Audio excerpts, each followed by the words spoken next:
telefone, a gente vai ter que pular, porque a apostila está totalmente fora de enquadramento com os slides, ok?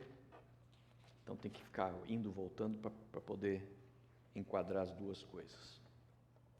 Lembrando que a apostila que eu estou usando aqui, você pode acessar ela inteira naquele link que eu dei da Igreja Central, né? Da Central, daí você entra lá no DNA, Recursos DNA, a Escola de Líderes, e daí você entra lá, você pode escolher inclusive o idioma, e tem todo o material lá. Todos os slides que eu passo aqui tem lá disponível, a apostila, né, que aí você escolhe se você quer imprimir, ou deixar no iPad, no telefone, enfim.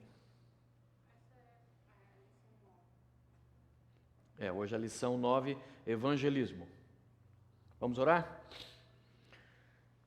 Cristiane, pode orar para nós, por favor?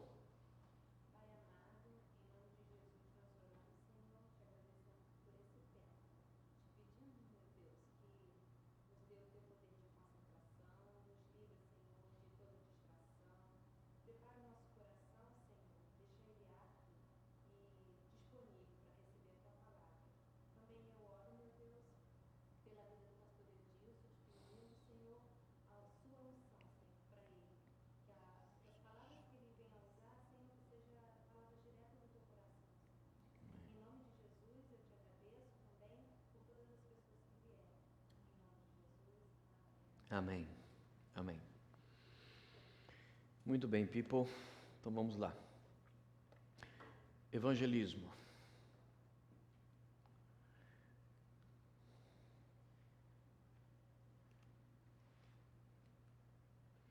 Ok. O que é evangelizar? Quem arrisca definir aí? O que é evangelizar? Ensinar. Ensinar o quê? Ensinar a palavra de Deus.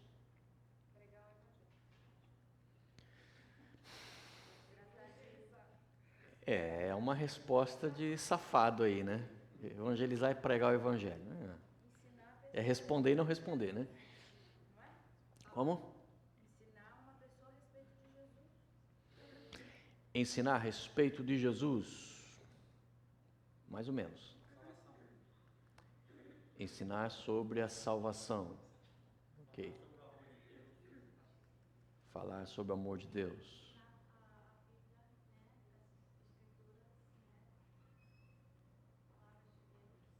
Falar sobre a palavra de Deus.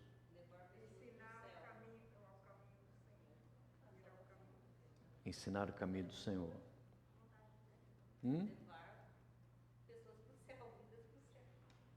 Levar pessoas para o céu? Mas somos nós que levamos as pessoas para o céu? A gente dá um empurrãozinho?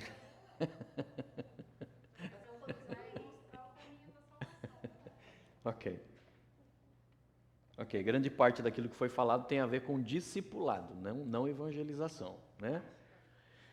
Ensinar a palavra de Deus é genérico, é muito genérico. Por quê? Porque eu posso, por exemplo, ensinar a pessoa sobre Apocalipse, fazer ela entender o que é Apocalipse, mas isso não é evangelização, né? Eu posso ensinar teologia para uma pessoa, eu estou ensinando sobre a palavra de Deus, mas não estou evangelizando ela. Então, o que é evangelização? Evangelização é quando você consegue explicar para a pessoa a essência da fé cristã, que tem a ver com a necessidade da pessoa, que ela precisa ser salva. Então, evangelizar é justamente você explicar o caminho da salvação para que aquela pessoa possa se decidir por Jesus.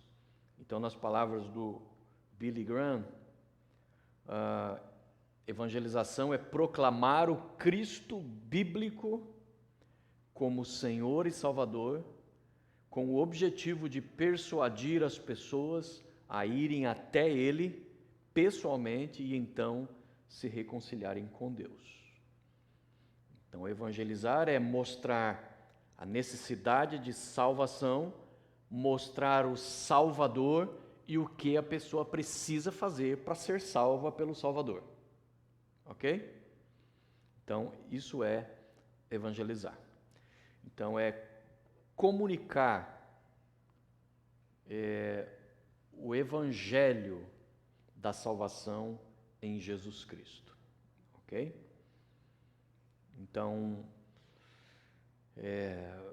eu posso falar sobre a Bíblia e, na verdade, a pessoa não entender que ela precisa de salvação. Uma pessoa pode estar a vida inteira na igreja e não entender, né, ela não ser salva, ela não entender que ela precisa de salvação, se nunca for ensinado para ela esse ponto principal, né? Ela primeiro entender que ela está numa situação de perigo, ela está numa situação onde ela precisa ser salva, né? E ela entender quem é o Salvador e o que ela precisa fazer. Então, basicamente, evangelismo é esses 3 pontos. Guarde isso e você vai entender evangelização. É falar para a pessoa que ela precisa ser salva, fazer ela entender isso, apontar o Salvador e ensinar o que ela precisa fazer para conseguir essa salvação do Salvador. Ok? Então vamos lá. Então é comunicar o Evangelho. Então o Evangelho, a própria palavra Evangelho significa exatamente essa essência, né? Porque a palavra Evangelho, a palavra Gospel, a palavra principalmente a palavra Evangelho, a palavra que nós temos em português e espanhol, né? Vem do grego Evangelion, que significa literalmente uma boa notícia. Eu tenho uma boa notícia para você, né? Que notícia é essa? Eu sempre digo que é uma boa notícia que tem que começar com uma má notícia, né? Porque não tem como eu mostrar a boa notícia sem a pessoa primeiro entender o lado negativo, que é entender o quê? Que a pessoa é pecadora, ela está indo para o inferno. Então, enquanto ela não entender isso, ela não vai entender a mensagem do Evangelho. Ela não vai entender. É tipo assim, é como se você fosse fazer uma cirurgia, mas enquanto você não entender a gravidade da enfermidade que você está, você não vai entender o valor daquela cirurgia. Ok? Então, Evangelion, boas novas, significa exatamente isso. É fazer primeiro a pessoa entender uma má nova, né, um bad news, né, de que ela está numa situação ruim e que ela precisa de Deus. Mas então vem o good news, né, vem a boa nova de que existe esperança. Esse quadro pode ser revertido, isso pode ser mudado, né? Então a própria palavra evangelho significa isso, ok? E por isso quando Mateus vai escrever o evangelho, coloca lá, evangelho de Jesus Cristo, né? Ou seja, boa nova de Jesus Cristo, good news of Jesus Christ, né? Porque o que ele vai ensinar é essa essência, ok? Então a gente tem que cuidar, se concentrar, aprender a evangelizar, no sentido que você saiba o que é o essencial, né? Para que você possa comunicar essa essência. O restante vem depois, né? O crescimento, o conhecimento da palavra de Deus, o estudo, o aprofundamento, né? Isso tudo vai vindo depois desse passo principal, mas o importante é fazer a pessoa entender a essência, ok? Alguma pergunta até aqui? Alguma colocação?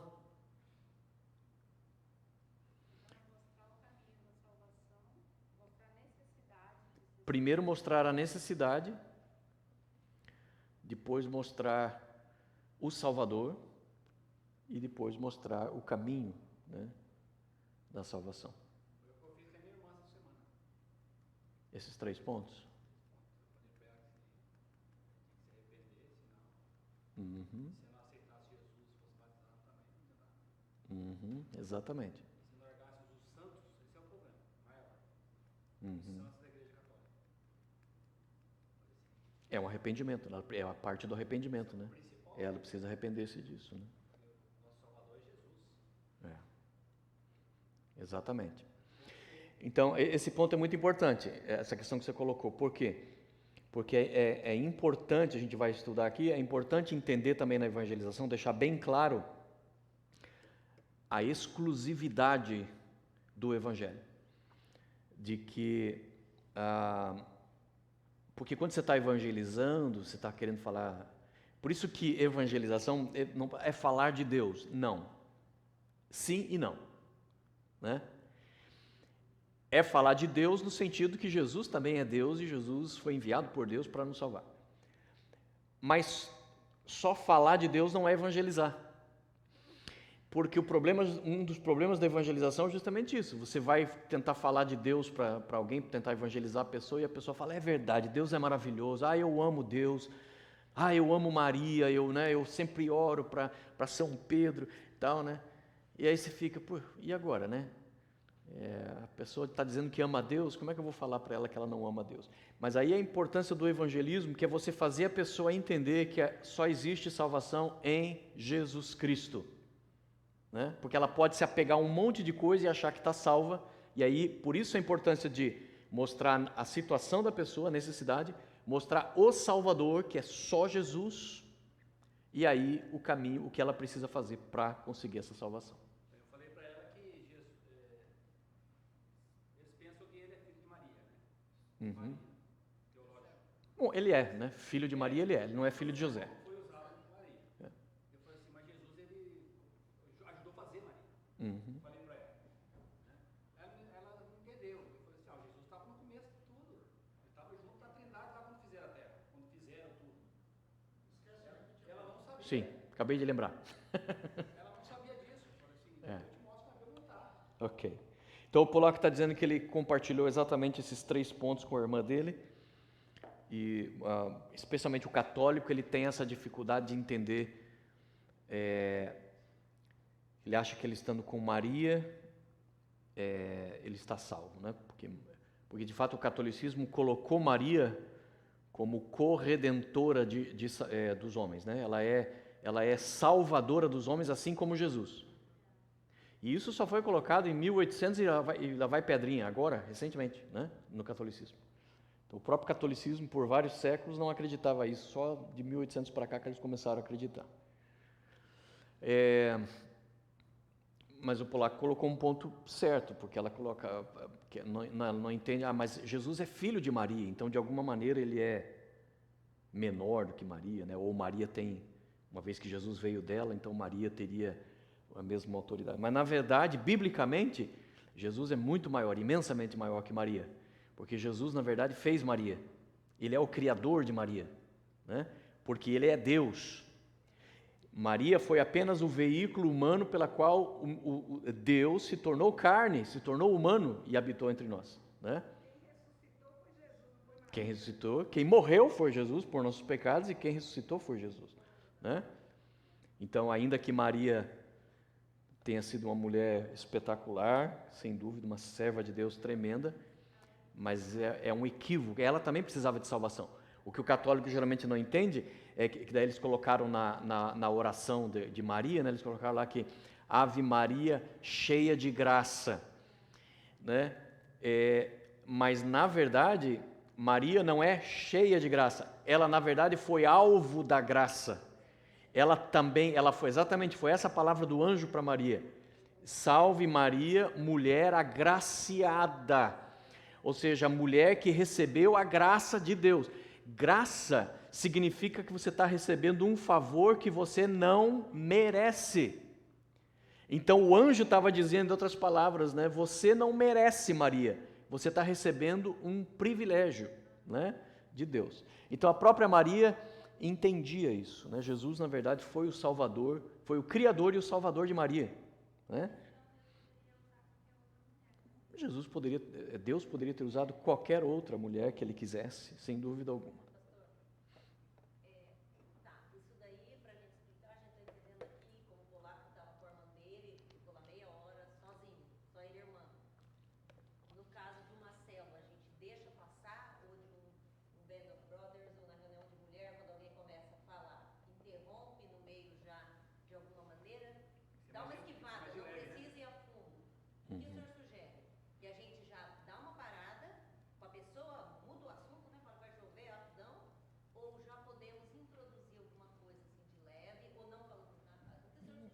Então, a Helena está perguntando na célula, né? No evangelismo pessoal, como o Polaco fez com a irmã, ele foi direto ao assunto, tocou na ferida, mostrou o problema e foi direto. Mas como é que a gente vai fazer na célula, se alguém vier com essa história, é Maria e tal, né? Na célula, como nós dizemos, nós não vamos ficar brigando com a questão de religião, de denominação religiosa. Se você estiver falando, por exemplo, sobre evangelismo, sobre salvação, e a pessoa falar, é verdade, porque Maria, né, ela é a nossa salvadora, alguma coisa assim, você tem que arranjar um jeito de dar uma desviada do assunto. Você, realmente, na célula não é o ambiente ideal para você dizer, não, isso é totalmente errado, Maria não salva, né? O que você pode fazer é, com sabedoria, por exemplo, pegar um verso lá, tipo Atos capítulo 4, versículo 12, né? Amém, graças a Deus pela tua fé, né? Que bom que você tem uma fé, isso é muito importante. Mas vamos dar uma olhada num ponto importante aqui da Bíblia, né? Daí você pega lá em Atos e deixa a própria Bíblia falar, né? Pega lá Atos 4:12, aí você mostra lá o quê? Pedro, justamente aquele que eles dizem que foi o primeiro Papa, né? Dizendo o quê? Ele está dizendo ali, porque não há salvação em nenhum outro nome a não ser em Jesus Cristo, né? Então, Pedro ainda é mais específico, porque não há salvação, não há outro nome que nos foi dado para a salvação, nem no céu e nem na terra, para a qual nós possamos invocar para sermos salvos. Então, o ideal é você sempre ter já um versículo preparado, esses versículos chaves assim, para que quando surgir uma coisa dessa, você não vai rebater a pessoa frontalmente, mas você já vai colocar ali, vai desviar de assunto e vai deixar que a própria Bíblia fale sobre aquele assunto, né? Colocar uma brasa viva ali e deixar que ela raciocine sobre aquilo, ok? Agora é lógico, veja bem, se também numa célula a pessoa quiser começar a querer dominar o assunto e querer introduzir uma doutrina dela, da religião dela, aí também você vai ter que meio que dar uma brecada mesmo, né? Porque também daí foge do propósito ali, né? Uma coisa é a pessoa fazer uma menção lá, uma coisa rápida, né, espontânea, tal. Agora, se a pessoa começar a querer insistir, por exemplo, e querer catequizar, né, querer ensinar o catolicismo para a célula, daí a gente vai ter que dar uma leve cortada, né? Com amor, com educação, mas daí com certeza tem que interromper. Mas a gente pode chamar a pessoa depois, né? Com certeza. Falar a verdade, já que Pode chamar a pessoa depois. já é trazer rápido, é multiplicar. Sim, nós podemos e devemos chamar a pessoa depois, com calma, né? Ter uma conversa com ela, fazer ela refletir sobre algumas coisas, né? Eu usei aquela passagem também, que daí eu estava na casa lá, daí chegou lá, falou para ele assim, ó, tua mãe e teus irmãos estão lá fora. Daí ele falou assim, quem que são meus irmãos e minha mãe? Exato. Vocês me seguem, vocês são os meus irmãos e são minha mãe. Exato. O Polaco está relembrando aqui que existe aquela passagem também que Maria e os irmãos de Jesus foram procurar ele estava numa casa, aí mandou um recado, entraram lá na casa e falaram, ó, tua mãe e teus irmãos estão aí querendo falar com você, né? E aí Jesus respondeu, quem são minha mãe e meus irmãos? Todos aqueles que seguem a vontade de Deus são minha mãe e meus irmãos. Jesus com isso não estava desrespeitando sua família, sua mãe, não estava desprezando seus irmãos, mas o que ele estava querendo dizer é justamente o contrário do que o catolicismo entendeu, né? De que o parentesco com Jesus faria com que essas pessoas fossem especiais. Jesus disse, não, na verdade, qualquer pessoa que sirva a Deus vai ser igual a Maria, vai ser igual aos meus irmãos, né? Então, não existe realmente essa noção de supremacia e de Maria, ou de José, ou de quem quer que seja, só porque era da família de Jesus. Ok? Ok, vamos pensar sobre isso. Qual a repercussão na sua vida de você ter sido evangelizado? Né? Tenta lembrar lá quando você não conhecia Jesus, não sabia nada sobre Deus. Você se lembra quem foi que te evangelizou? Qual o impacto disso na tua vida? Alguém quer compartilhar? Robinson? Igreja Universal. Na Igreja Universal. O impacto foi tão grande que eu fiquei abismado. Então, o Robson foi evangelizado na Igreja Universal, ficou em choque, né? Ficou em choque diante da mensagem do Evangelho. Passavam para mim. Eu estava falando para todo mundo, mas entendi que era para mim. Amém. Então, o Robson está dizendo que era como se a palavra fosse diretamente para ele, né? E era, né? Que era o Espírito Santo que estava mandando o recado. Alguém mais quer compartilhar? Qual foi o impacto? Qual foi a repercussão do Evangelho na sua vida?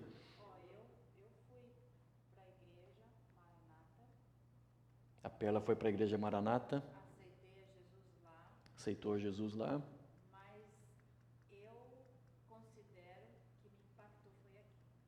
mas ela considera que o impacto do evangelismo foi aqui nessa igreja. Amém. Então,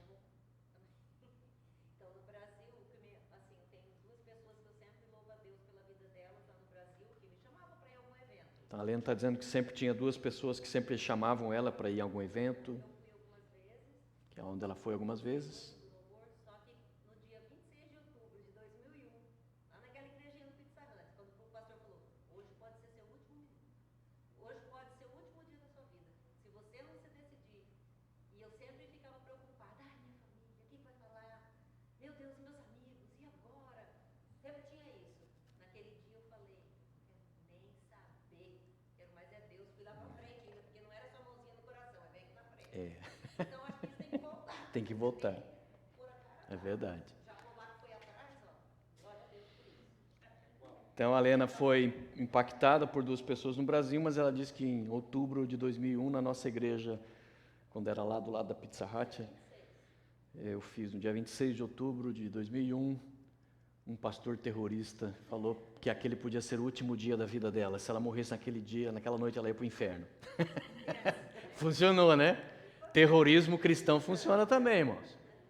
Eu, pastor, foi no Evangelho Quadrangular que eu converti. Deus salvou minha mãe, né? Livrou minha mãe da morte, né? Quando meu pai foi embora de casa, minha mãe ficou muito revoltada, tentou se matar. E se não fosse Deus, ela tinha morrido, deixar seis filhos sozinha. Uau. Mas Deus salvou ela ali, né? E ela se converteu. Aí o segundo, depois da minha mãe, foi eu. 17 anos. Então, o Álvaro se converteu na Igreja do Evangelho Quadrangular no Brasil, porque Deus salvou a mãe dele, porque o pai tinha se separado e a mãe dele tentou se matar. E aí Jesus curou ela dessa situação, dessa depressão. Ela aceitou Jesus e o segundo a se converter foi o Álvaro. Pastor, dá licença mais um pouquinho, que o senhor entrou no assunto, olha como é de Deus. Hoje de manhã eu estava arrumando os documentos e mandei uma mensagem para o Vinícius. Dia 20 de outubro de 2006, sexta-feira, 11h55 da manhã, estávamos na 826 Oeste, foi um grande dia, o dia que eu aceitei Jesus. O senhor instruía a gente a conversar com os filhos, explicar para eles que eles também tinham, indo para City Hall, em na Coraway, eu fui falando pro Vinícius e ele aceitou Jesus e eu fiz oração. Então eu anotei para ele saber. Agora eu tenho que encontrar nas Amém. Bíblias também. E hoje eu mandei isso para ele e ele respondeu amém. Amém. Então, a Helena está compartilhando que ela tem também marcada ali a data onde o Vinícius se converteu, né? Quando ela pregou o Evangelho em 2006 para o Vinícius e ali ele aceitou, ele fez sua decisão por Jesus. Pastor, Sim. uma outra coisa. Muitas coisas acontecem na vida da gente, igual o Álvaro falou aí, da mãe dele, é para a pessoa ir para Jesus, não é? Porque se não acontece nada na vida da gente, a gente fica acomodado. É. Não é verdade? Sim. E o que me levou a isso foi minha família. Eu vi a destruição, Uhum. aí eu vi a necessidade, porque ninguém tinha essa necessidade de treinamento, todo mundo estava Uhum. tranquilo. Muito bem, então o Álvaro está colocando um ponto, o Robson está colocando um ponto importante de que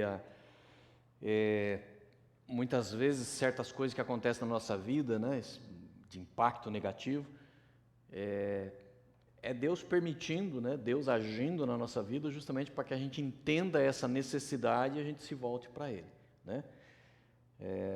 Isso é corretíssimo. Na verdade, eu diria que 99% de nós viemos para Deus exatamente porque alguma coisa estava dando errado, né? Não era porque estava dando tudo certo na nossa vida que a gente, sabe que eu sou... Já que está dando tudo certo, também vou buscar Deus, né? Na verdade, era porque alguma coisa estava dando muito errado e foi onde a gente começou a se voltar para Deus, né? Até mesmo medo da perdição, medo do inferno. Pode ser que esteja tudo bem na sua vida. Uma vez você ouve o evangelho e diz, não, vou para o inferno, deixa eu aceitar Faz Jesus. uma daquela lá, Sim. que é o seu Ou às vezes tá tudo bem, mas essa parte não está tudo bem, né? Você tem um peso na sua vida, você tem um peso de consciência, alguma coisa que está te avisando de que você tem que se consertar com Deus, né? Sim, Cristina. Eu, como aos 12 anos, iba a uma iglesia en Honduras, Príncipe de Paz. Me gustaba mucho y yo había aceptado al Señor allí. Sin embargo, un día mi mamá nos mandó al mercado a comprar camarones para la noche. Y cuando nosotros vamos, ese pastor que tenía ese puesto, pero nosotros no sabíamos, iba mi primo y yo. Y yo siempre gustaba pintar mucho de verde, de los ojos. Y aquí iba así, pintada así. Y cuando dijimos, da una libra y media de camarones, sin fijarnos que era el pastor todavía. Y nos la dio, se rió, nos saludó. Pero ¿qué pasó en la noche cuando vamos al culto el domingo? En la noche dice, miré en el mercado unos hermanos de aquí y una de ellas parecía una iguana verde. Pero no disimuló, sino que quedó viendo a mí así y todos los hermanos quedaron viendo a mí también. Yo no sé qué color yo me puse, pero yo decepcioné tanto, desanimé tanto que no volví a la iglesia. Eso fue cuando tenía 12 años. Hasta en el 2012 que yo vuelvo a aceptar al Señor aquí y me quedo aquí por iglesia. Amém. Então, a Cristina teve uma experiência negativa, que aos 12 anos ela encontrou-se com um pastor no mercado e ela gostava de pintar os olhos aqui de verde, né, a sombra verde. E quando ela foi na igreja, o pastor disse que encontrou uma irmã que parecia uma iguana. E ela se decepcionou com isso, se afastou do Senhor. Mas depois, em 2012, aqui na nossa igreja, ela se voltou para Jesus. Amém. Bom, o fato é que quando uma pessoa é evangelizada, as coisas começam a mudar, né, irmãos? A gente sabe que a nossa vida muda, né? Muda para melhor. Não vira, né? Não vira um mar de rosas, mas muda para muito melhor. Né? Não tem uma pessoa que diga assim, não, eu aceitei Jesus e, né, ficou a mesma droga. Né? Então você não aceitou Jesus. Né? Porque quando você realmente aceita Jesus, a vida é transformada. O impacto é, não vou dizer imediato, mas a partir dali é certo. Né? É nítido, é nítido. Quem ia falar mais alguma coisa? A vida passa a ter sentido. A vida passa a ter sentido. Né? Eu fui criada no catolicismo, né? E eu considero filho da mãe, até o nosso casamento também, quando ela não sabe mais nossa vida. Ela foi para minha casa, ela tinha 18 anos, e evangélica. Então ela chegava com os folhetins e dava para minha mãe em cima da geladeira lá, não via não, nada, né? Nossa, católico. Aí tá bom.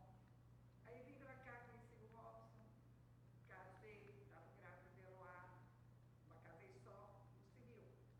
Fui pro Brasil ganhar Eloá. Quando eu cheguei lá, minha mãe falou, vamos batizar. Falei, tá bom, vamos batizar. Fomos lá, fizemos tudo, do jeito que o padre pediu. No dia de assinar a papelada lá para batizar, ele falou assim, a senhora é casada na igreja? Eu falei, não, senhor. Eu falei, então a senhora não pode batizar sua filha. Eu falei, tá, ok, então tá. Tá bom. Peguei ela lá, fui lá pra frente da igreja, falei, Senhor, tá aqui, ó. Minha filha. Eu consagrei ela ao Senhor. Porque lá as portas da igreja aqui tá fechada para nós. Uhum. Então essa menina foi e falou para mim assim, eu vou te levar na igreja evangélica. E a igreja chamava O Caminho. E eu fui, foi lá que nós consagramos a ela lá, ao Senhor. Amém. Dali eu não saí mais dessa igreja. Amém. A irmã Rita foi criada na igreja católica e quando nasceu a filha dela, Eloá, ela foi batizar a criança na igreja católica no Brasil, e o padre não deixou porque ela não estava casada na igreja, só casada no civil, né? Mas isso acabou abrindo a porta para que ela conhecesse o Evangelho, né, numa outra igreja, e daí nunca mais saiu da presença de Deus. Amém. Bom, vamos adiante então. Você se lembra que tipo de argumento ou que tipo de atitude foi importante na sua evangelização? Reflita um pouco sobre isso. Eu não vou deixar vocês falar, que vocês estão falando demais, né? Mas reflita sobre isso. Ok? Você lembra qual foi o ponto ali que fez aquele toim, né? Que tipo assim, opa, agora pegou pesado, né? Agora, você se lembra se teve algum argumento ou uma atitude? Às vezes não foi nem um argumento, mas uma atitude da pessoa, né? Como, por exemplo, o pastor Po Yong-cho, que a menina que foi evangelizar ele rechaçou a menina, né? Maltratou a menina, e aí a menina só começou a chorar. E ele falou, não, tá bom, não precisa chorar também, né? Desculpa, aí foi mal, tal. Ela falou, não estou chorando por causa de você me maltratar, estou chorando porque eu não quero que você vá para o inferno, e você está indo para o inferno. Ele falou que aquele choro foi o que converteu ele, né? Foi uma atitude, não foi necessariamente um argumento. Muito bem. Bom, acho que acabou a nossa aula então, né? Não tem mais nada. Muito bem. Quantas vezes você ouviu o Evangelho antes de você aceitar Jesus? Foi assim? Pá! Na primeira, como é que foi? Quantos aqui foi na primeira, assim? Pela primeira vez ouviu falar de Jesus, pregaram o Evangelho e você levantou a mão e aceitou Jesus? Quantos aqui? Adriana? A Lília? Ok. Existe, né? Existe, mas é raro. Nunca tinha ido na igreja. É raro. Porque, na verdade, a maioria das pessoas, elas não são evangelizadas de uma vez só. São pequenas sementes que vão sendo lançadas, né? E vai indo, e vai indo, vai indo, o coração vai quebrando, até que a luz do Evangelho entra. Isso é um ponto importante para a gente lembrar. Para a gente não ficar com aquele medo, com aquela frustração de, eu vou evangelizar, a pessoa vai dizer não. E daí você, fracassei. Não, porque você contribuiu para a evangelização daquela pessoa. Então, para ajudar com esse medo, essa timidez, a gente tem que manter isso em mente. Não importa se a pessoa disse não, você disse não um monte de vezes. Não é? Você talvez pegou um folheto, amassou e ainda saiu rindo da cara do cara, e hoje está aqui, estudando para evangelizar, né? Normalmente quando a gente vê uma pessoa com a Bíblia debaixo do braço, não faz aula. No Brasil é típico, né? De pessoas evangelizar em praça pública ao ar livre. Eu sempre acreditei em Jesus. Eu era católica, mas eu acreditava em Jesus por causa da minha avó, que é uma católica fervorosa. Então ela sempre, sim, falou de Jesus, mas nunca me falou de salvação, todas essas coisas. Você acha que a partir desse momento eu aceitei ou não?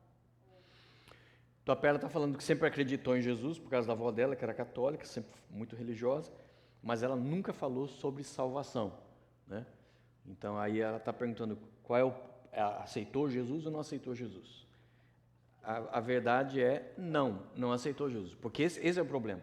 O problema do catolicismo é que ele entende que desde que você seja batizado quando você é criança, né, e que você vá crescendo no catolicismo, isso é a tua salvação. Você não tem que fazer uma opção pessoal, um reconhecimento pessoal, né? Nós já acreditamos exatamente o contrário, é o que está na Bíblia. A conversão da pessoa, é o que eu sempre digo, se você não consegue lembrar o momento da tua conversão, se você não consegue lembrar uma data, tudo bem, nem todo mundo consegue lembrar a data, eu não consigo, eu sou ruim para data, né? Mas eu consigo lembrar exatamente o local, exatamente o momento em que eu entreguei minha vida para Jesus. Se você não consegue lembrar esse momento, isso provavelmente significa que você ainda não aceitou Jesus. Porque é como nós falamos, a conversão ela é impactante. Quando você faz, você sabe. Porque começa por esse primeiro ponto, foi aquele ponto onde você reconheceu que você era pecador e você precisava de Jesus. Então não tem como você esquecer disso. Entende? Então se você não consegue lembrar, é porque provavelmente não aconteceu ainda. Sim, Cristiano. Eu cheguei a vomitar. Foi um retiro de jovens e adolescentes chamado Projeto Redil. E a palestra era sobre perdão, que você precisava pedir perdão para Deus e liberar perdão para aquele que te fazia mal. E depois ele fez o apelo. E eu fui pro banheiro com a ajuda de uma das senhoras lá da igreja. Foi tão forte que me deu vontade de vomitar e eu vomitei. Uau. A Cristiane está dizendo que ela se converteu num retiro, numa mensagem sobre perdão. Você precisa pedir perdão a Deus e perdoar as pessoas. E o impacto foi tão forte que ela chegou a ter ânsia de vômito. Ela teve que ir para o banheiro com ânsia de vômito do impacto que foi isso na vida dela. Quem ia falar? Renê?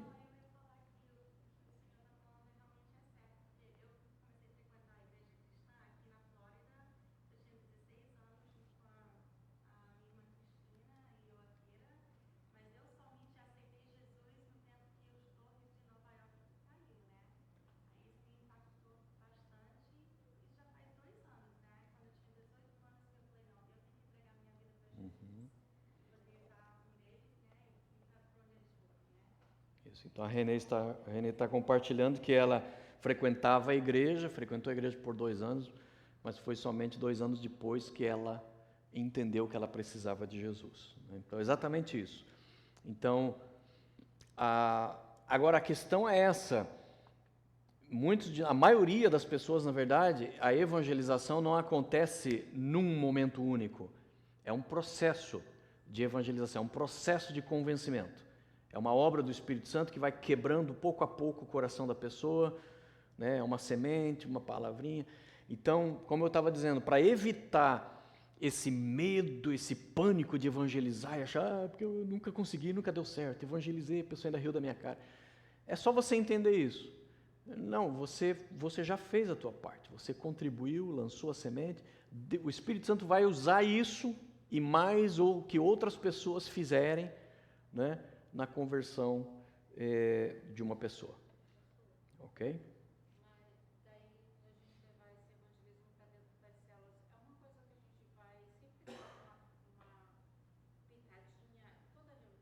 Uhum. Sempre falar um pouquinho da salvação só em Jesus, ou até mesmo numa oração, agradecer pela salvação de Jesus. Isso. Porque eu achei que a minha conversão foi num momento só, eu sei que foi num momento só, porque ninguém compartilhou o evangelho comigo até o dia que eu aceitei Jesus. Foi ali que o evangelho foi compartilhado. Antes, eu fui na igreja, mas ninguém falou de vida e morte, inferno e céu. Igual no catolicismo que vocês estavam falando, eu fui também, mas ninguém falou da salvação. Então, toda reunião de célula dá uma pitadinha, fala, ou conhecendo talvez a pessoa que está indo, você sabe que ela não é salva, chama no canto, conversa, esse tipo de coisa. Então ali ele está colocando como é que a gente coloca esse princípio então dentro da célula. Se é a questão de você estar sempre dando uma pitadinha de evangelho a cada reunião, né? Exatamente isso. É o que a gente falou na verdade na aula passada, de que na verdade cada reunião você pode jogar uma sementinha de evangelho. Cada reunião você pode fazer um apelo, né, se alguém quer aceitar Jesus. Porque, que nem eu falei, a pessoa ouviu 5, 6, 10 apelos, não aceita, mas no meio do caminho ela já viu alguém aceitar Jesus. Viu outra, tem uma hora que você vai fazer o apelo, ela vai aceitar Jesus. Então, na verdade, você pode fazer o apelo toda a reunião, pode jogar a semente do evangelho brevemente em toda a reunião, né? Porque justamente é essa a ideia, você está de pouquinho em pouquinho, você está semeando a evangelização daquela pessoa. Então, todos nós, a maioria das pessoas passam realmente por um processo de evangelização múltiplo, não apenas de uma situação. Quanto tempo demorou esse processo na sua vida? Tem pessoas que levam anos, né, para se converter. Então, às vezes é necessário várias e várias pessoas, vários e vários testemunhos, várias e várias evangelizações, até que a pessoa vai ser convencida. Né? Quantas pessoas foram envolvidas? Cada vida é uma história diferente. Né? Tem pessoas que foram muitas pessoas, muitas vidas, né? Que aceitaram para aceitar Jesus. O que você pensa a respeito da palavra evangelismo?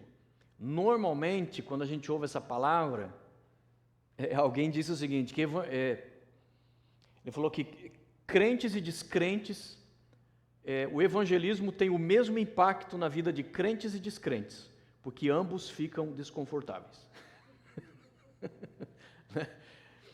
Porque se você não está acostumado a evangelizar, realmente é uma coisa, né, desconfortável. Ok? Mas esse desconforto na vida do crente tem a ver com algumas coisas, alguns entendimentos equivocados. Né? Então, às vezes, o sentimento que a gente tem eu tenho vergonha, né? Não tenho coragem eu não sei como falar a respeito de Jesus. Né? Ou então, eu vou ser zombado, a pessoa vai tirar sarro da minha cara. Ou eu vou ser rejeitado, as pessoas vão começar a me ver com outros olhos daqui para frente, né? Não vão mais querer que eu faça parte do grupo, principalmente o jovem tem muito esse medo. Né? Ou eu não vou saber como responder. Aí eu falo uma coisa, a pessoa me fala outra, e aí eu não vou saber responder, vou ficar com carão, vou ficar com maior vergonha. Né? Ou eles não vão acreditar. Então, várias coisas que podem ocorrer na situação de evangelismo. Então, para a gente evangelizar efetivamente, a gente precisa quebrar alguns paradigmas. Né? Então, alguns dos mitos que a gente precisa quebrar. Primeiro mito do evangelismo. Evangelismo é para falar com estranhos. É pegar uma pessoa na rua ali e falar, você precisa aceitar Jesus. Quer dizer, quem é que não morre de medo de uma coisa dessa? É lógico que todo mundo morre de medo de uma situação dessa. Se você falar com um estranho e ainda vir falar sobre Jesus com essa pessoa, né? Então, esse é um mito. A realidade é que a maioria das pessoas, elas são alcançadas para Jesus por meio de amigos. São pessoas conhecidas. E na célula não vai ser diferente. Na célula você vai estar entre amigos, fazendo amizades, e ali vai criar-se o ambiente para você conseguir realmente evangelizar. Eu já evangelizei pessoas totalmente desconhecidas, né? Esses treinamentos que a gente fazia, que ia para uma praça. Evangelizei uma pessoa aqui em Fort Lauderdale, uma garçonete, né? No meio do trabalho ali, como eu estava em treinamento, fui obrigado, né? Aí tive que evangelizar, me lembro até hoje o nome dela. O nome dela era Luz. E aí fui evangelizar a Luz, né, ela segurando a bandeja lá, e eu, né, fiz todo o programa, expliquei para ela, tipo assim, deixa eu me livrar logo desse negócio aqui, né? E de repente, quando eu estava no meio da conversa, a menina começou a chorar. Deus impactou a vida dela.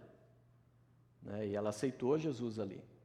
Quer dizer, nunca mais vi ela, não sei se a igreja lá que estava fazendo treinamento depois fez o acompanhamento com ela, mas eu já fiz evangelismos assim, né?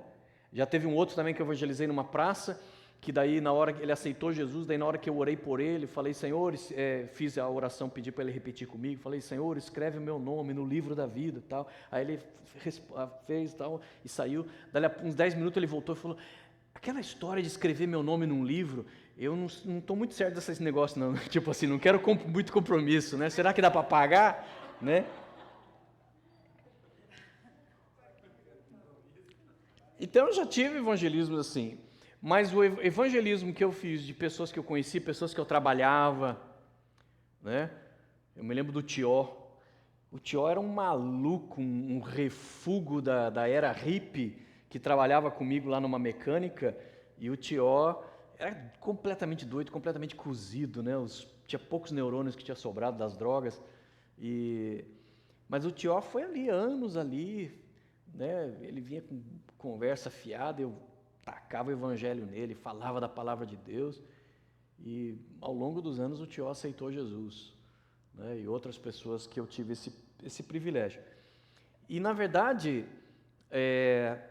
a maior parte da nossa evangelização, ela deve se dar nesse ambiente, entre amigos, pessoas que já nos conhecem, pessoas que a gente já tem algum acesso. Então você não precisa ficar com esse morrendo desse medo, ai meu Deus, vou ter que fazer que nem os testemunhos de Jeová agora, ir na porta e bater, né, na porta das pessoas, não. Então a implicação, foque nas pessoas que estão perto de você, né? Comece a orar por essas pessoas, comece a pedir que Deus enche o teu coração de vontade, que Ele crie um momento apropriado, que Ele te dê palavras, né, uma maneira de entrar no lugar, no momento certo. E dessa maneira o evangelismo vai se tornando mais natural. Outro mito, pessoas que devem evangelizar, pessoas boas, tem que ser pessoas pregadores, pessoas profissionais, pessoas que são muito bem treinadas, né? A realidade é diferente. A realidade é que a maioria das pessoas, elas são alcançadas para Jesus por meio de pessoas comuns, por meio de cristãos comuns, né? Não é que foi evangelizado por um teólogo, né, por um pastor, não, pessoas comuns que levam a mensagem de Jesus. A implicação disso então, nós também, como pessoas comuns, devemos compartilhar palavras e ações que mostrem o amor de Jesus, mostrem que você se preocupa com uma pessoa, e dessa maneira o evangelho começa a entrar na vida da pessoa. Outro mito, outro paradigma que precisa ser quebrado, é a noção de que a conversão ela é imediata. Acontece, mas é raro. A maior parte das conversões é um processo. Então não se intimide pelo fato de que você evangelizou e a pessoa rejeitou aquilo que você falou, né? Você só ajudou, você deu ali é como se fosse imagine por exemplo uma enorme de uma árvore, que você vem com um machado ali, né, para derrubar aquela árvore, né? Quantas machadadas tem que ser dadas, né? Você imagina um enorme de um carvalho, né?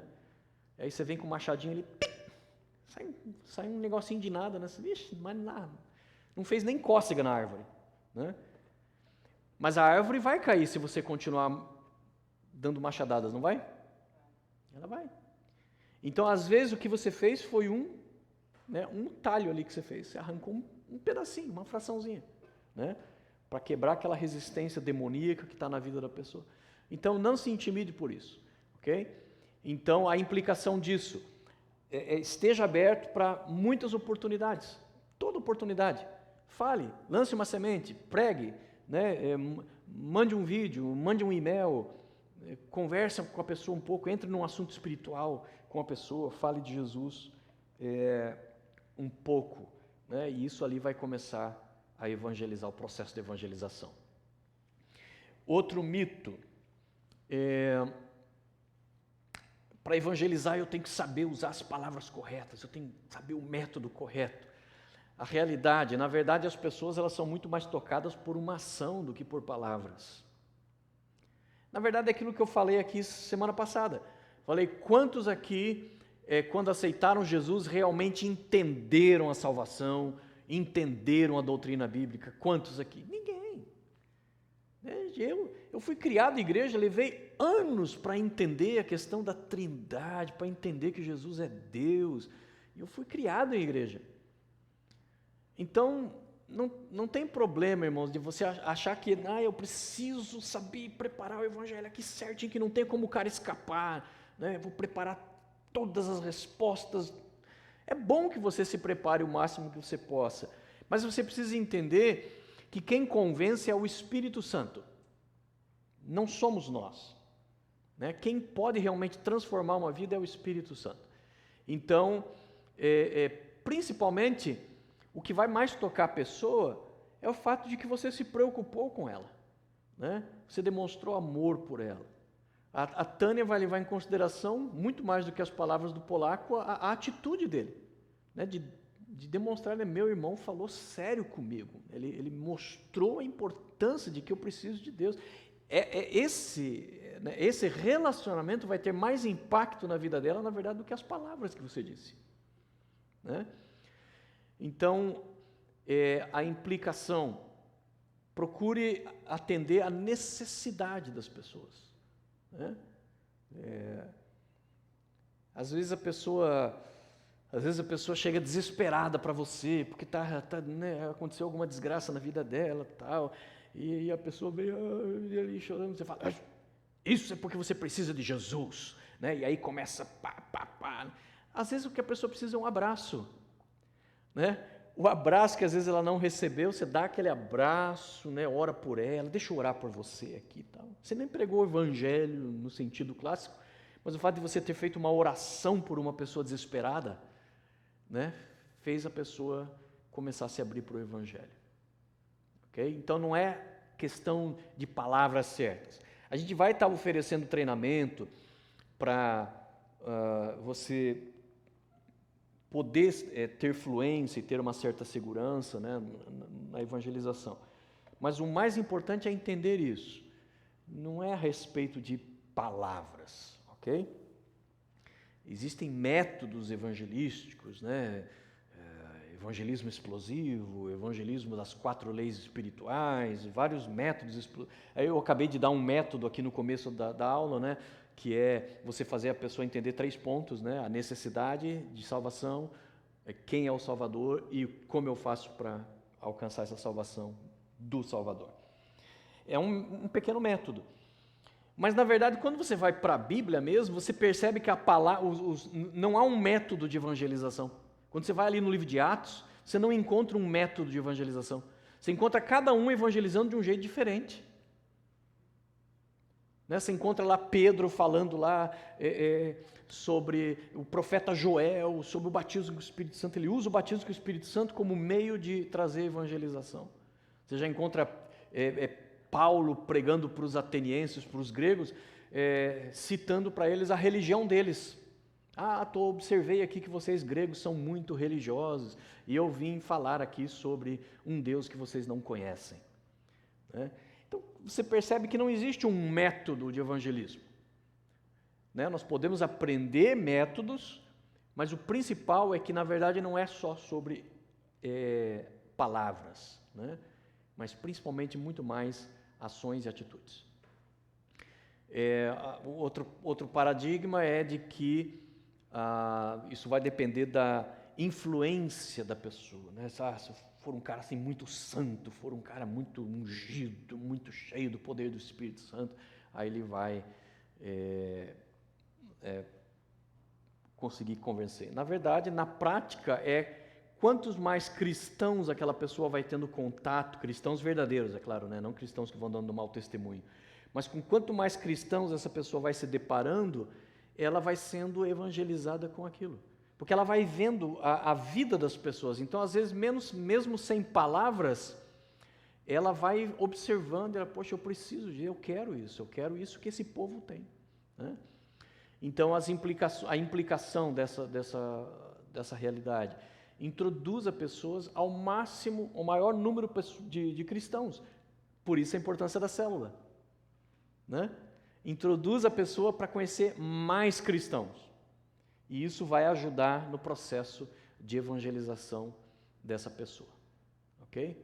É aquilo que eu falei. É fazer o incrédulo descobrir que crente é gente como a gente. Né? A hora que ele descobrir que crente não é um bicho de 7 cabeças, ele é gente normal, que apenas encontrou Jesus, ele vai estar muito mais pronto a ouvir. Ok? Muito bem. O que é o Evangelho? Então, o Evangelho é você fazer, aqui nesse caso são 4 pontos, né, de evangelismo, é um método de 4 pontos que está aí, que seria equivalente ao método chamado 4 leis espirituais, the 4 spiritual laws, do pastor Bill Bright. Né? Esse é um método de evangelismo muito usado, que você usa 4 pontos. O primeiro ponto é mostrar que Deus te ama. Por quê? Porque Ele é o teu Criador, Ele fez você com um propósito. Né? Ele te fez a imagem e semelhança dEle. Então você entra primeiro com um aspecto positivo, mostrando que Deus te ama. Né? Então a pessoa vai entender que Deus a ama. Então você vai mostrar, mas o problema é que nós pecamos. Então, apesar do amor de Deus, o pecado nos separa de Deus. Então, apesar de Deus nos ter feito, Ele ser o nosso Criador, Ele nos amar muito, mas Deus é santo e o pecado nos separa dele. Né? Romanos 3:23, porque o salário do pecado é a morte. Né? Isaías 55, acho, né? Que diz lá que não é que Deus não tenha ouvidos ou braço para socorrer, ouvidos para ouvir. Ele falou, o problema é que os vossos pecados causam separação entre Deus e vocês. Né? Então, quando você vai evangelizar uma pessoa, você fala, você sabia que Deus te ama muito? Né? Sabia? Não sabia não, na minha vida não, mas Deus te ama muito. Né? Então, nesse primeiro ponto vai ter reações, né? Você sabia que Deus te ama muito? Ah, sim, sabia, claro, Deus me ama pra caramba. Não, eu sei, graças a Deus, Deus é bom demais, né? Deus é bom demais. Aí você fala, deu errado, ele tinha que dizer que não, né? Aí já não sei como é que eu faço agora, né? E tem aquele que você vai evangelizar e vai dizer, você sabia que Deus te ama? Não, mas minha vida é podre, eu já fiz muita coisa errada. Não, Deus te ama muito. Né?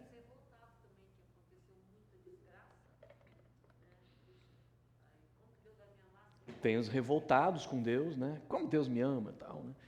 E então, você daí, a partir desse primeiro ponto, você parte para o segundo, né?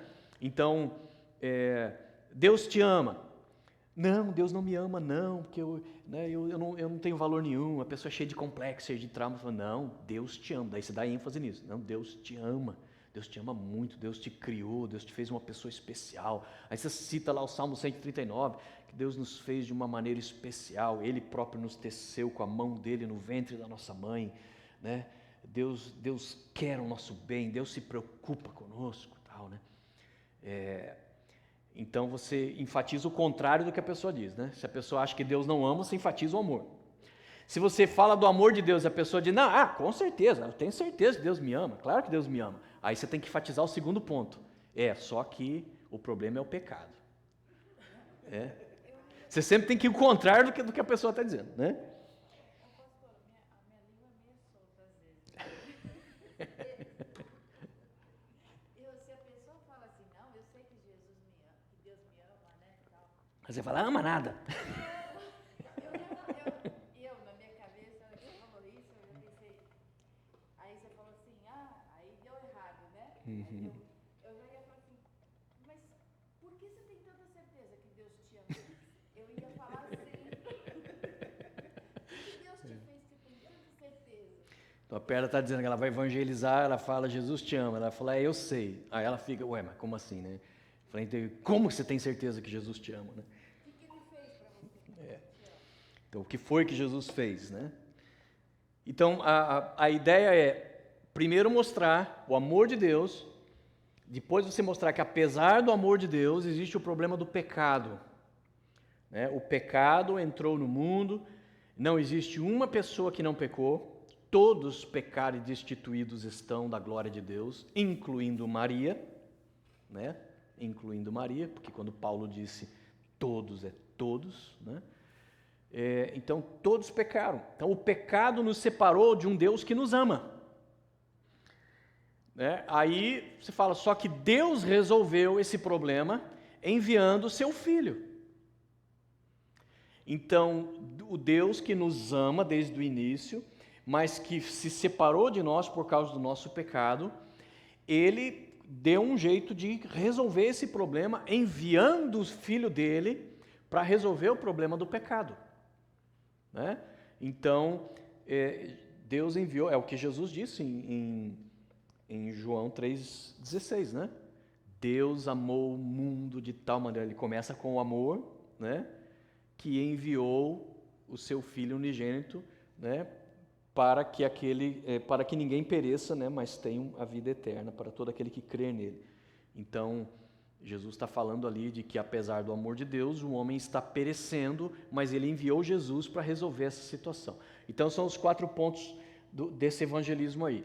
Então Deus te ama, o problema é que todos nós pecamos e por causa do nosso pecado agora nós estamos separados de Deus, e se a gente não resolver esse problema do pecado, aí esse afastamento de Deus vai ficar definitivo. Se a gente morrer sem resolver essa situação, essa separação vai ser eterna, né?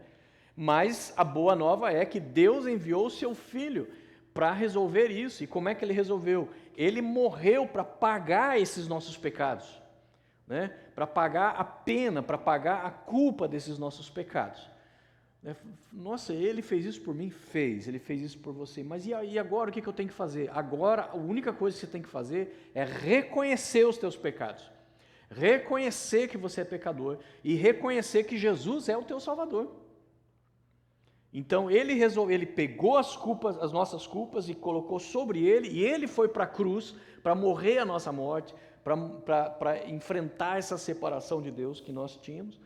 E agora a única coisa que nós temos que fazer é nos arrepender, né? É crer nele e nos arrepender dos nossos pecados. Então isso é o Evangelho, ok? Isso é o Evangelho.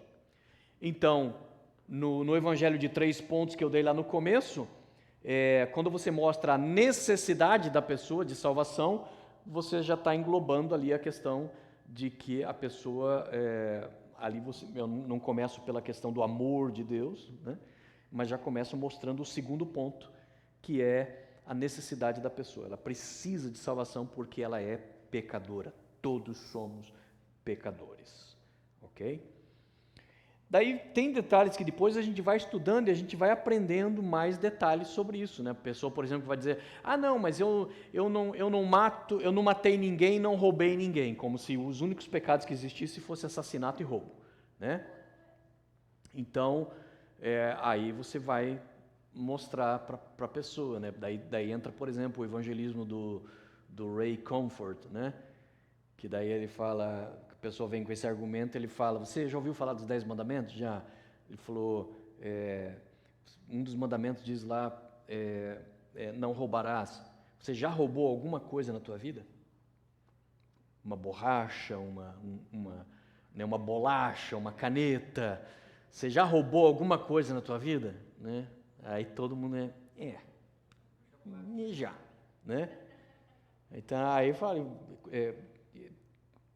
quantos crimes é necessário você cometer para que você tenha que responder perante a justiça, né? Quer dizer, basta um. Então um só pecado já seria suficiente para a pessoa ser considerado pecador, né?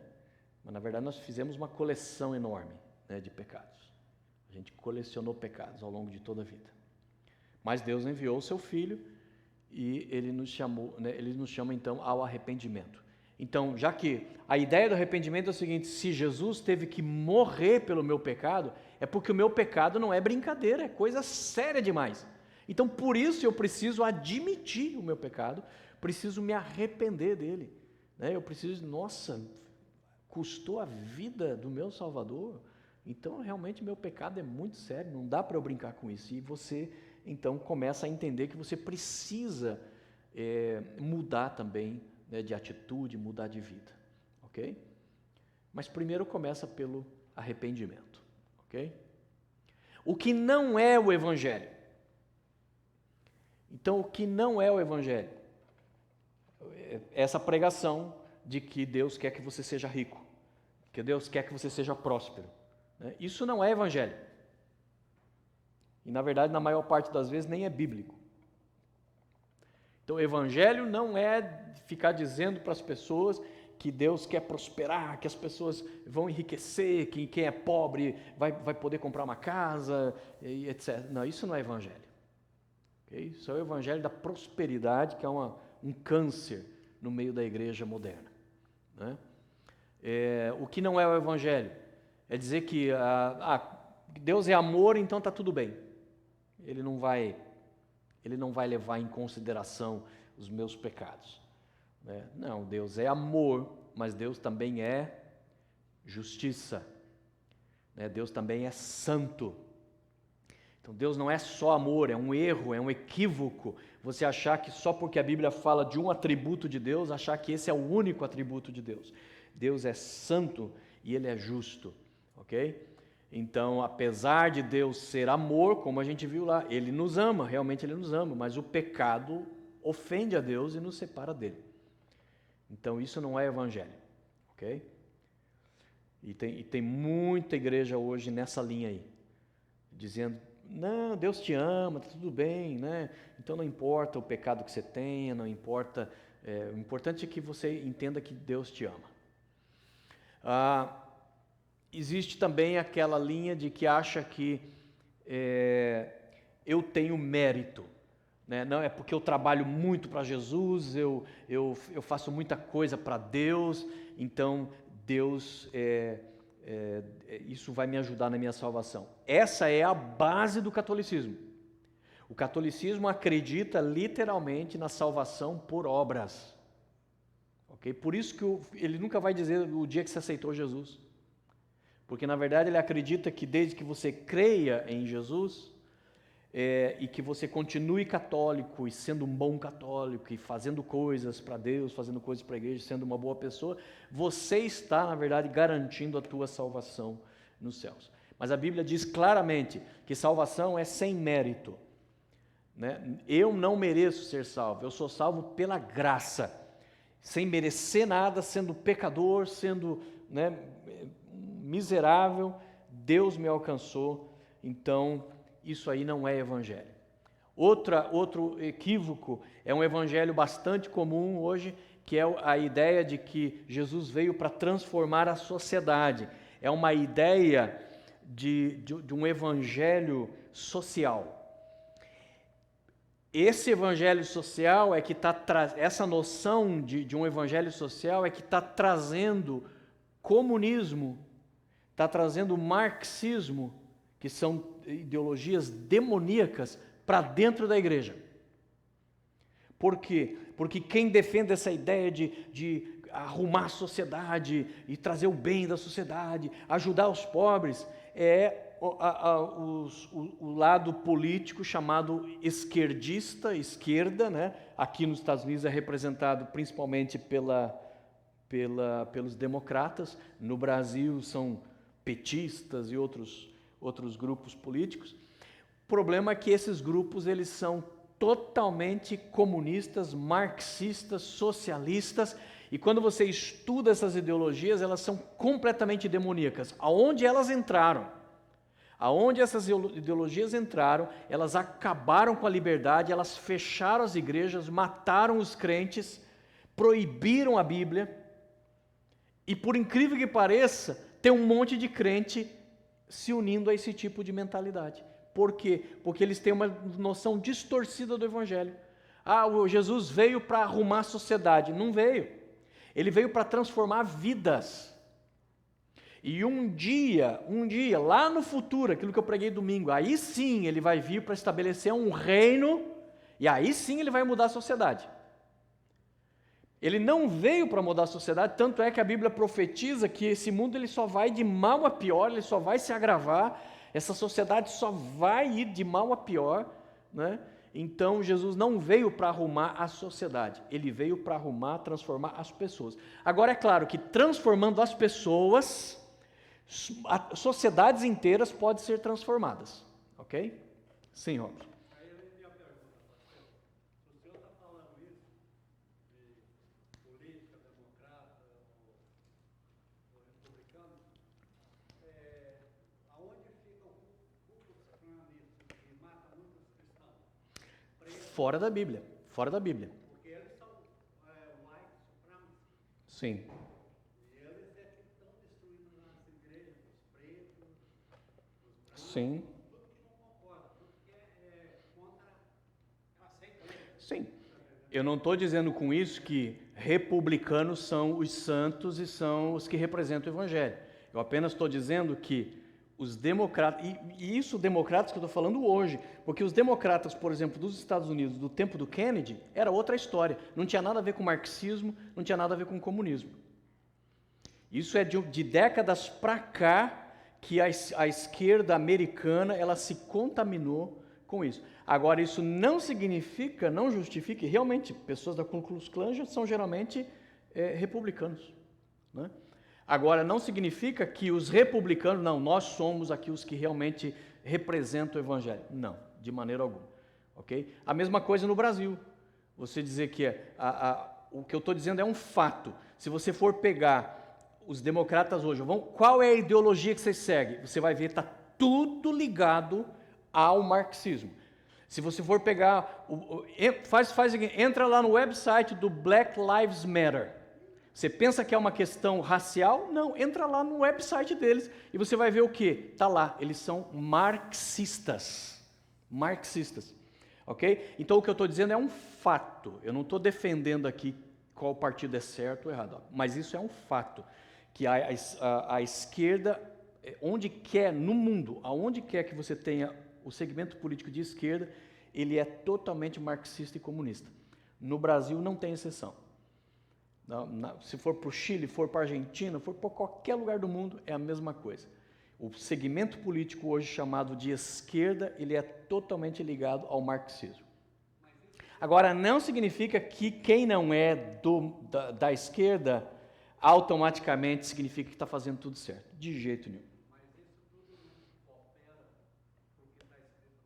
Com certeza, com certeza. Algo tem que estar aí porque está escrito. Com certeza. Inclusive, eu estou preparando uma série de estudos justamente para isso. Para mostrar que os caminhos políticos que o mundo está tomando hoje é exatamente o caminho para o anticristo. É exatamente o caminho para o anticristo. Está tudo escrito, está tudo, é tudo planejado. Eu vou mostrar isso numa sequência de pregações. Eu não sabia que os judeus, eles comemoravam o dia gay. Ali perto de casa tem uma sinagoga. Tem. São mitos, né, que a gente tem. São mitos que a gente tem. Hoje você vai em Israel, você tem uma enorme quantidade de judeus que são ateus. Você tem judeus marxistas, o que é um absurdo, porque o marxismo também matou mais judeus do que Hitler. Né? Então, você tem judeu de tudo quanto é tipo. Né? Então, isso são mitos que a gente tem, a ideia de que judeu é tudo igual. Não.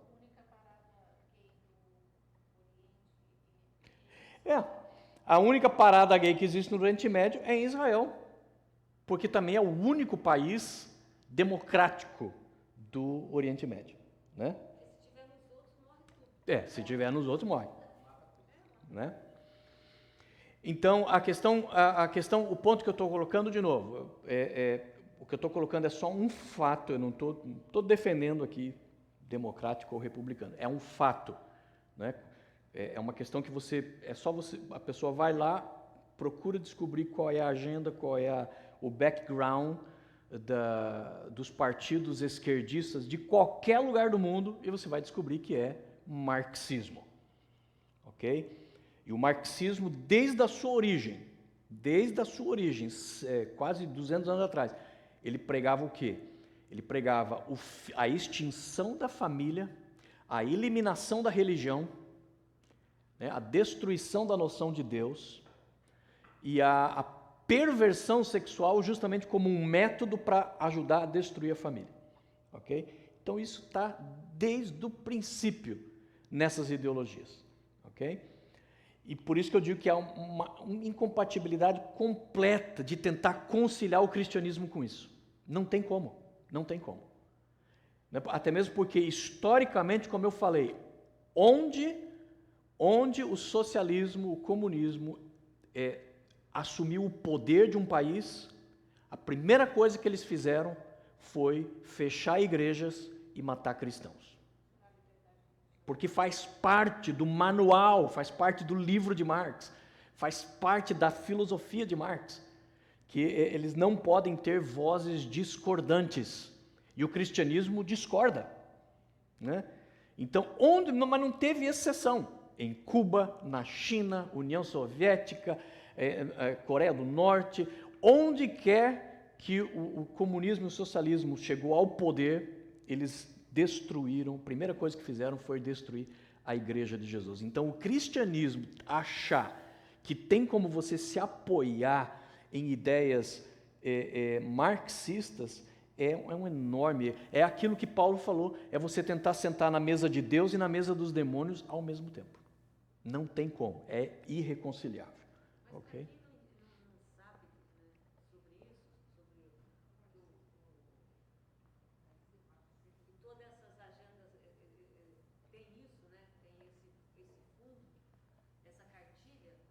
Para quem vê, muitas pessoas acham isso uma maravilha, porque você vira, é bíblico, que é para cuidar do órfão e da viúva. Então as pessoas muitas vezes elas confundem. Eu vejo muita gente boa, até um pastor que eu amo muito, que ele crê nisso, entendeu? Décadas atrás eu concordaria com isso. Porque décadas atrás, porque aí que está o marxismo, ele mudou a forma dele. Porque ele começou com apenas uma bandeira de defender o pobre, defender o trabalhador que estava sendo explorado.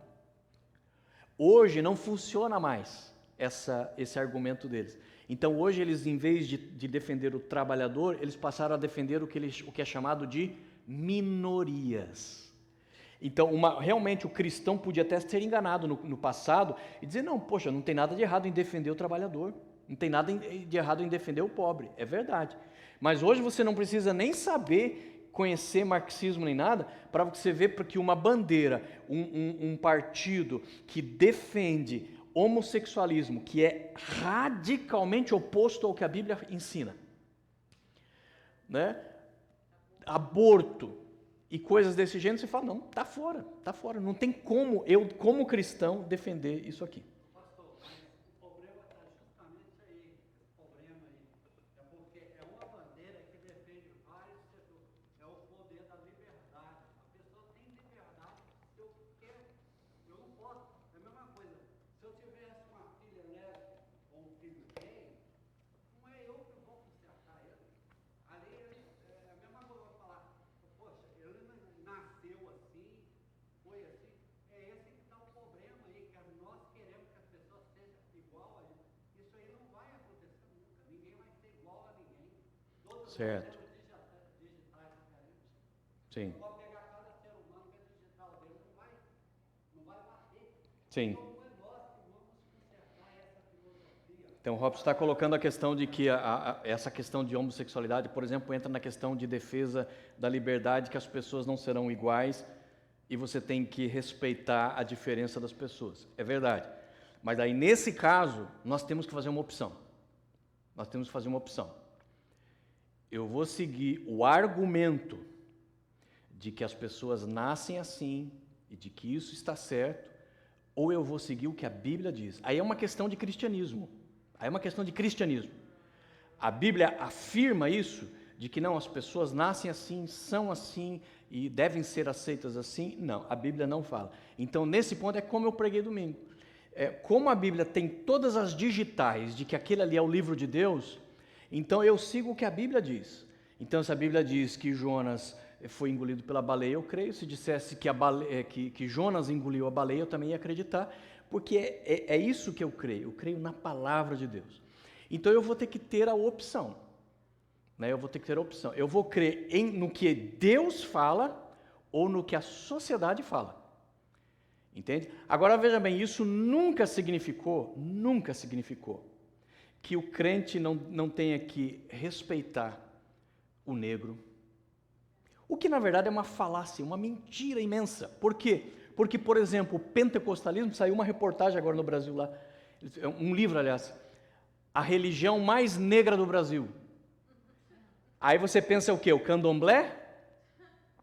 Pentecostalismo.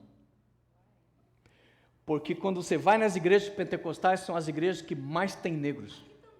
Aqui também nos Estados Unidos. Qual é a igreja mais negra dos Estados Unidos? São os evangélicos. É onde mais tem negro evangélico. Então, na verdade, são enganos, mitos que são colocados. Por exemplo, o crente odeia gay. Nunca. Pelo contrário, justamente por amar que ele quer evangelizar e mostrar que existe vida, existe transformação, existe mudança. Então, o que existe, na verdade, é um discurso falso que usa exatamente isso que você falou. Quem é que vai discordar, por exemplo, da defesa do amor? Quem é que vai discordar da defesa da liberdade? Ninguém. O problema é que na prática não é isso que realmente essas pessoas estão lutando e estão defendendo. Entende? Então, é isso que a gente tem que... São essas coisas que nós temos que... Daqui a uns anos, irmãos, eu não estou dizendo isso para assustar ninguém, mas o caminho que a igreja mundial está tomando é o seguinte: daqui a alguns anos, nós vamos começar a ver perseguição religiosa, perseguição aos cristãos aqui nos Estados Unidos. Aqui nos Estados Unidos. No Brasil. Já existe no Canadá. No Canadá, se um pastor pregar, ensinar o que a Bíblia fala sobre homossexualismo, ele vai preso. Então, dentro de poucos anos, isso vai ser inevitável. Inevitável.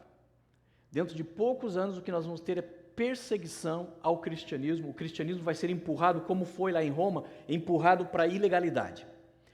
Aí vem a pergunta: o que eu vou crer?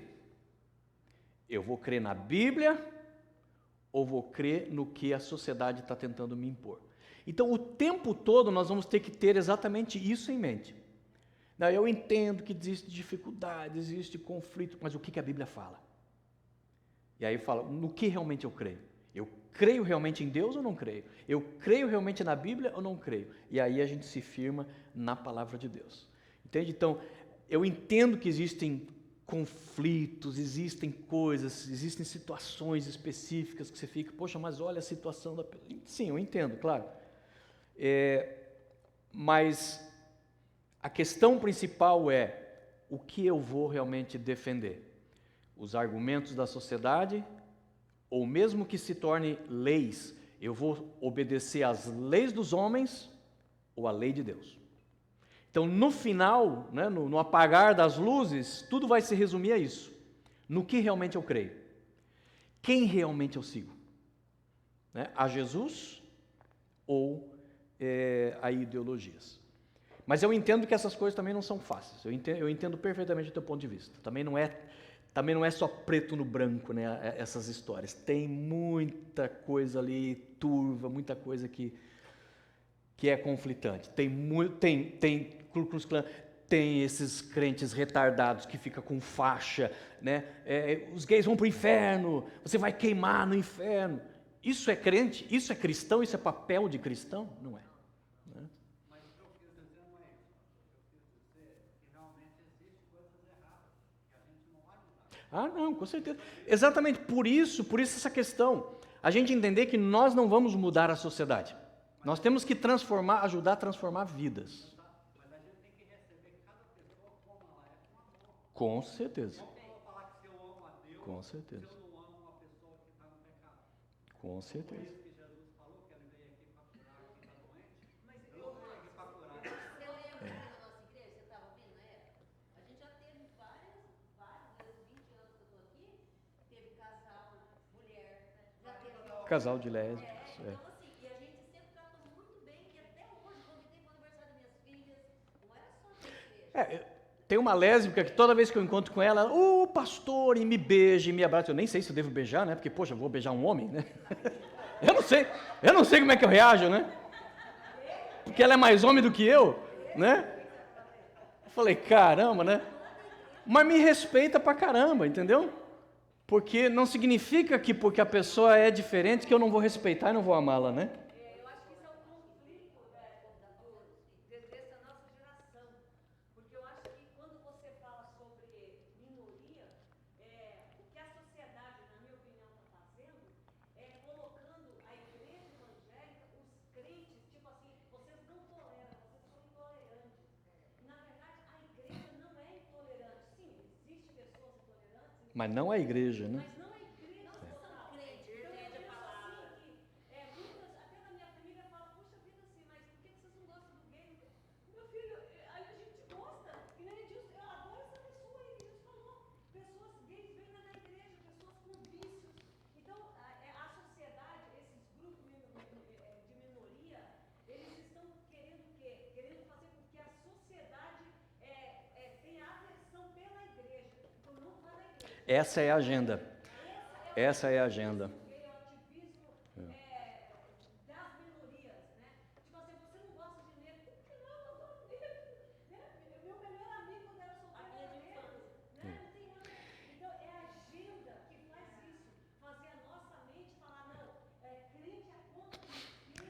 Na verdade, isso que eu falo, a questão, quando você olha, quando você vai para a agenda deles, que você vai descobrir realmente o plano do casamento gay não é dar direito para o gay. Porque, na verdade, a esmagadora maioria dos gays não está nem aí com o casamento. A média de relacionamento do gay é de centenas de pessoas. Ele não quer ficar preso a uma pessoa. A média. Claro que eu estou falando que existem exceções. Então, por que essa luta tão grande por a questão do casamento? Porque no momento em que o casamento gay é aprovado, se torna ilegal para a igreja não fazer um casamento gay. E é esse o objetivo. Porque o objetivo do marxismo lá atrás foi exatamente isso. Nós precisamos fechar a igreja, nós precisamos calar a Bíblia. Como é que a gente vai fazer isso? Pervertendo o direito, pervertendo a família, fazendo com que leis sejam contrárias à igreja, e aí a gente fecha a igreja. É exatamente o que está acontecendo nos países onde foi legalizado. Nos países onde foi legalizado, o que acontece? Os gays, de propósito, eles entram numa igreja e pedem para o pastor, nós queremos casar aqui nessa igreja. Eles não são membros da igreja, não querem saber de Deus, eles entram de propósito. Por quê? Porque a hora que o pastor disser que não, aí eles acionam aquela igreja, eles processam a igreja e eles fecham aquela igreja. Como a questão do bakery, questão do bakery, né? Que o cara... Eu penso assim que tudo é um levante nesses últimos tempos para calar a igreja de Jesus Cristo. Então, tudo que é feito, tem um cara que eu gosto muito de ouvir ele é meio bocudo, né? É meio forte, mas ele é muito inteligente. Ele fala assim, o que o levante está acontecendo do comunismo, ele quer calar aquele que tem voz dissonante, ou seja, aquele que tem voz forte. Aí, sobre a família, por exemplo, uma das coisas que estão em conflito no Brasil e aqui é a família. Eles não valorizam mais a família como valorizam, né? Então, o que eles querem fazer? Eles querem calar a família, destruir a família, porque a família é a base de tudo, né? A Sidney está dizendo então que a intenção, a agenda desse pessoal é procurar justamente calar as vozes dissonantes, principalmente do cristianismo, né? Que é a voz principal dissonante. Por exemplo, um fator que está sendo usado hoje, que é o instrumento para justamente, o objetivo é o cristianismo, o tal do hate speech. Porque quando você cria leis e você classifica que discordar de um posicionamento, aquilo é hate speech, aquilo te dá legalidade de você fechar a igreja. Então, por trás de tudo isso, agora veja bem, tem também milhares de pessoas que são só usadas, milhares de pessoas aí inocentes, que precisam do amor de Jesus, que são apenas usadas por essas pessoas malignas que estão impondo essa agenda, ok? O próprio Marx chamava eles de como é que é? Os imbecis funcionais, uma coisa assim? Como é que é?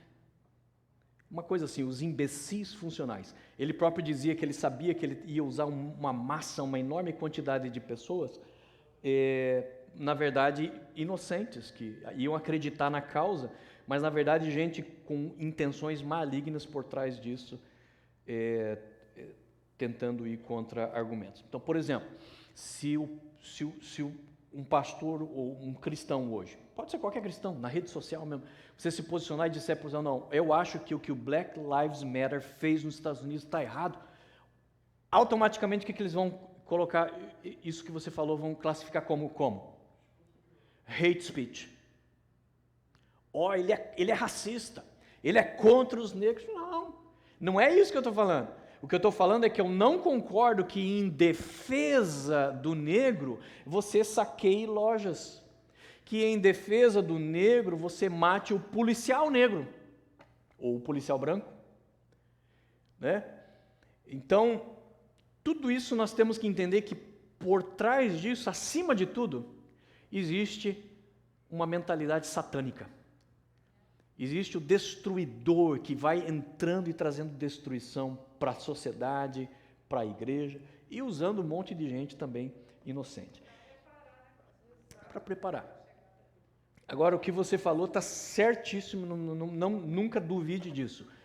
E é isso que eu sempre falei. A igreja tem que estar preparada. Como eu falei, com isso que está acontecendo na sociedade, nós temos que nos preparar porque vai começar a entrar na igreja pessoas com problema de gênero, pessoas com problemas homossexuais, vai entrar pessoas com todo tipo de problema. E o que a igreja vai fazer? Não, aqui nós somos santos, você... Não, nós temos que abraçar, receber, aceitar essas pessoas, mas tratar o problema delas como nós trataríamos qualquer outro problema. Pecado é pecado e nós vamos falar para você do teu pecado, mostrar o amor de Jesus. Mas é isso que eu quero falar. Exatamente. Eu concordo em número, grau e gênero com você. Exatamente. Não, exatamente. É totalmente errado você, por exemplo, tratar, por exemplo, o homossexualismo como um pecado diferente do adultério, por exemplo. Eu falei isso pro polaco esses dias. Você acha que a tá pegando mais do que a B? Elas não aceitaram Jesus. Porque às vezes compara alguém da família, sabe? O que é bonzinho, você acha que é diferente daquele que tá meio mais rebelde. Mas se não aceitar Jesus... E nas células a gente vai ter que estar preparado para isso. A gente vai, sabe, você vai ter que aprender a amar as pessoas, receber elas, né? Como eu dizia, um cântico que sempre cantava quando alguém aceitava Jesus no meu tempo de criança, era: eu venho como estou, porque Jesus por mim morreu, eu venho do jeito que eu estou. Porque a gente gosta de pessoas cheirosinhas. Então a gente não gosta de quem vive à margem da sociedade. Então eu acho que a nossa visão vai ter que mudar. A gente vai ter que gostar de pessoas fedendo, de pessoas, né, problemáticas. Porque pra gente, a gente fica sempre na linha do conforto, né? Então vou pegar alguém que já está mais preparadinho, né?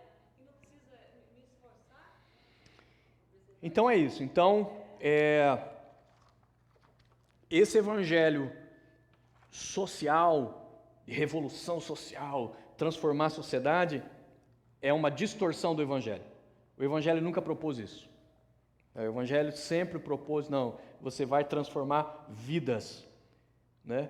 Por isso que, por exemplo, o pessoal acusa a Bíblia dizendo que a Bíblia defendeu a escravidão. Não é que a Bíblia defendeu a escravidão. É que justamente o evangelho não veio para mudar a sociedade. Jesus não disse, porque Deus amou o mundo de tal maneira que Ele enviou o seu Filho para salvar a sociedade. Ele diz que Ele enviou para que cada indivíduo que crê, seja salvo, né? Cada indivíduo que crê. Então, na verdade, a Bíblia não apoiou a escravidão já existia. O que a Bíblia fez foi começar a transformar as pessoas, e ao transformar a pessoa, né, o rico era dono de um escravo, ele se converteu a Jesus. Aí o escravo também se converteu a Jesus. Aí agora começa o quê? Começa um peso de consciência na vida do rico. Poxa vida, ele é meu irmão em Cristo. Não faz sentido agora eu continuar mantendo ele como escravo. E isso foi mudando e fazendo a escravatura cair. Isso tem a ver disso, porque aconteceu no Paraguai, Uruguai, há uns anos atrás, que os homens tinham 3, 4, 5 mulheres. Exato. Os missionários foram para lá, o que aconteceu? Não, meu filho, você vai ter que ser uma mulher. Os missionários começaram a falar, não, meu filho, pode deixar as 4 ficar só com uma. Aí aconteceu, as outras iam ser para a prostituição. Passar fome, os filhos marginalizados. Então o que alguém teve a ideia? Não, vamos deixar assim como está, mas a próxima geração, a partir do momento que vão se convertendo, nós vamos ensinando, que é uma esposa só. Isso. Sabe? Para não quebrar. Isso eu vi um missionário brasileiro que foi missionário no Paraguai, ele contou isso pra gente. Porque como teve a guerra do Paraguai, onde a maioria dos homens morreram, para a nação não acabar, se tornou comum né, um homem ter várias mulheres, poligamia, né? E isso se tornou cultural no Paraguai. Só que daí os missionários iam para lá pregar o evangelho e falaram, não, isso aí está errado, né? Biblicamente você tem que ter uma esposa e tal. E aí os missionários começaram a dizer, não, você tem que escolher qual é a tua mulher e mandar as outras embora, né, para obedecer a Bíblia. Só que daí o que acontecia é que daí, quando você fazia isso, as outras mulheres que eram rejeitadas, elas acabavam virando prostitutas, porque não tinham como sobreviver. Aí eles tiveram que entender, que falando, não, a gente vai ter que contar com a misericórdia de Deus aqui e deixar essa geração desse jeito, pregar contra isso, mostrar que isso está errado, mas que por enquanto tem que deixar desse jeito. E na próxima geração isso vai mudar, né? Então o evangelho entrou na sociedade exatamente isso. Então ele não entrou para mudar a sociedade, ele entrou para mudar as pessoas. Então Jesus não veio para resolver conflito social, ele veio para resolver conflito pessoal de pecado. Porque quando pecadores se transformarem em santos, a sociedade começa a ser transformada. Mas isso aí vai ser aos poucos, paulatinamente. Ok? Vamos orar então, irmãos?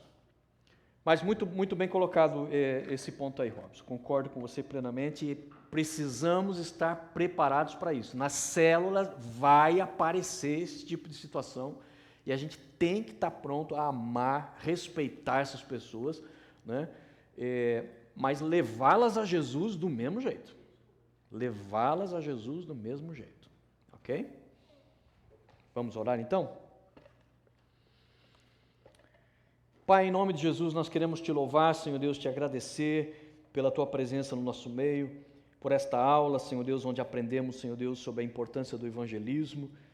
Pedimos, Senhor Deus, que o Senhor vá trazendo, Senhor, tranquilidade no nosso coração, para que venhamos a compartilhar o Evangelho de uma maneira natural.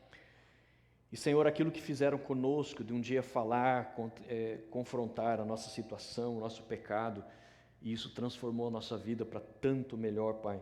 Que isso venha acontecer a partir de nós também, que a gente venha evangelizar, venha poder falar de Jesus e do Teu amor, Pai.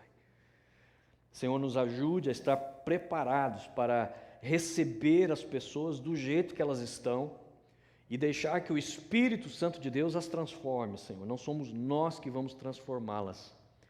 Que as vejamos, Senhor, na situação em que elas estiverem, com amor, com paixão, e venhamos a evangelizá-las, Senhor Deus, da maneira como evangelizamos e devemos evangelizar a todos, Pai. Que em nome de Jesus, Senhor, o Senhor venha nos dar frutos. Que esta igreja venha se tornar uma igreja evangelizadora, que cada irmão venha se tornar um ganhador de almas, ó Pai amado, em nome de Jesus. E que isso, Senhor, venha se refletir nas células, isso venha se refletir, Senhor Deus, nos cultos, venha se refletir na igreja como um todo. Nos abençoe, nos ensine, nos ajude, Pai. É o que nós te pedimos, em nome de Jesus. Amém.